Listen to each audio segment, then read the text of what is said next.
இன்றே டவுன்லோட் செய்து உங்கள் ஃபேவரட் ஷோக்களை என்ஜாய் பண்ணுங்க. மாயா, கங்க்ராட்ஸ் மாயா. தேங்க்ஸ். சீனு மாமா, வாழ்த்துக்கள். தேங்க்ஸ் தானா. என்ன கிளம்பிட்டீங்களா? சந்தோஷமா. சீக்கிரமா டான்ஸ் ஸ்கூல் ஒண்ணு ஆரம்பிக்கிறோம். அதுல பசங்க எல்லாரையும் சேர்க்கிறோம். டேய் சீனு, உன் கடைக்கு விளம்பரம் பண்ண மாதிரி டான்ஸ் ஸ்கூலுக்கும் நோட்டீஸ் அடிச்சு ஊர் முழுக்க ஒட்டிடலாம்.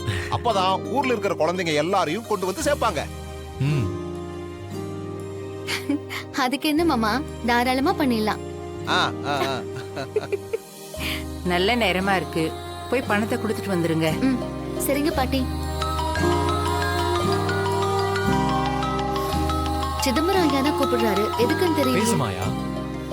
ஐயா வணக்கம். அட்வான்ஸ் பணத்தை எடுத்துக்கிட்டு வீட்ல இருந்து கிளம்பிட்டோம். இன்னும் கொஞ்ச நேரத்துல அங்க வந்துடுறோம். இல்லம்மா, நான் பணத்துக்காக பண்ணல. இடம் எனக்கு தேவைப்படுதுமா.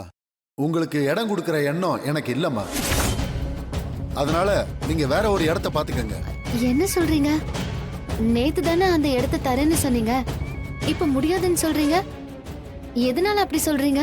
அம்மா, நான் ரொம்ப கம்மியான வாடகைக்கும் அட்வான்ஸுக்கும் தரேன்னு சொல்லிட்டேன். நீங்க போனதுக்கு அப்புறம் தான் என் வீட்டுக்கார அம்மா என்னை பிடிச்சி திட்டுனாங்க. அவங்களுக்கு வேண்டியவங்க ஒருத்தங்க ஃபோன் பண்ணி குடோனுக்காக ஒரு இடத்த கேட்டிருக்காங்க. 5 லட்சம் ரூபா அட்வான்ஸும் 40,000 ரூபா வாடகையும் தரேன்னு சொல்லிட்டாங்க. அதனால என் வீட்டுக்கார அம்மா இடத்த அவங்களுக்கே கொடுக்கறேன்னு சொல்லிட்டாங்க.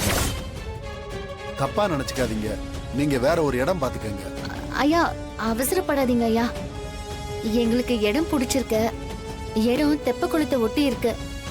பசங்கெல்லாம் வந்துட்டு போக வசதியா இருக்கும். வேணும்னா கூட ஒரு 5,000 ரூபாய் அதிகமா போட்டு 30,000 ரூபாய் வாடகை கொடுத்துடுறோம். அட்வான்ஸ் 3 லட்சமா வாங்கிக்கோங்க. அம்மா, இது சரி வராதுமா, நீங்க வேற இடம் பாத்துக்கங்க. நான் வச்சிடுறேன்.